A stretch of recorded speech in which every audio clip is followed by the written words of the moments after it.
En partant pour un road trip d'1 mois au Sri Lanka, nous avons choisi le tuk-tuk comme moyen de locomotion. Au programme, 1500 km à travers l'île, à la découverte des sites incontournables, mais aussi des lieux moins connus et parfois insolites. Notre aventure commence à Negombo.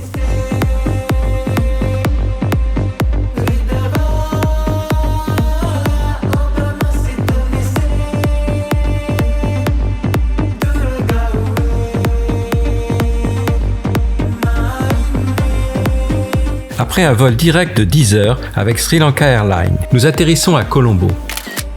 Avant de récupérer notre tuk-tuk, nous prenons le temps de découvrir Negombo à pied.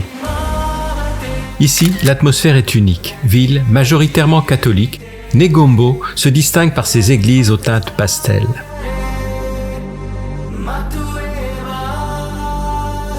Mais surtout, elle vit au rythme de la mer et surtout de la pêche.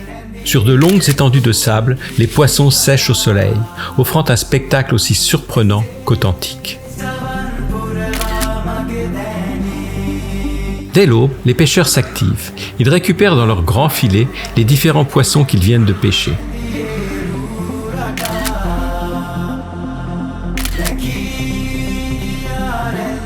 Puis, ils transportent leur pêche dans des paniers sous le regard attentif de nombreux oiseaux.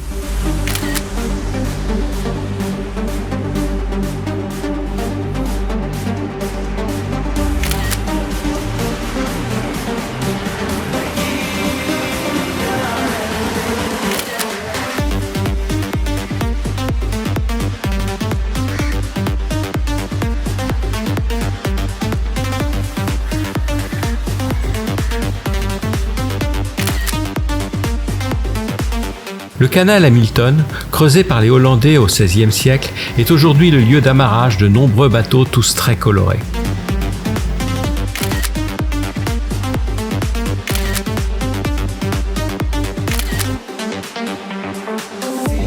Autre étape incontournable, un superbe sanctuaire bouddhiste très prisé des pèlerins.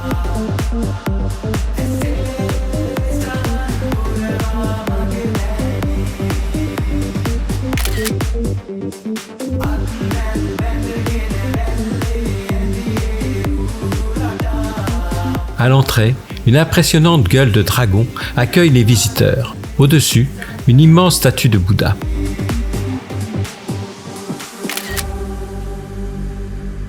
À l'intérieur, on découvre de nombreuses peintures et sculptures, ainsi que des personnages grandeur nature représentant rois et reines du Sri Lanka.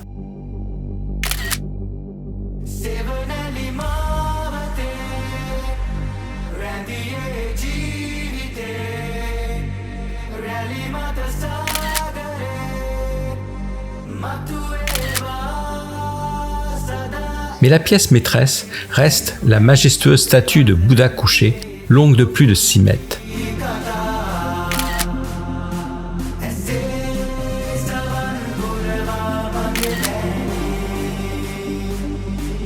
Pour terminer cette première journée, nous nous sommes dirigés vers la plage de Negombo.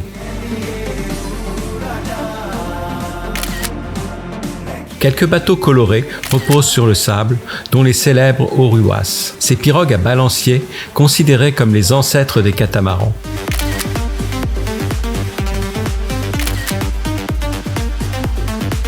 Notre premier sunrise, vers 18h15, nous offre des couleurs presque irréelles. Demain, nous prendrons enfin la route en tuk-tuk pour explorer cette île qui nous promet déjà de magnifiques aventures.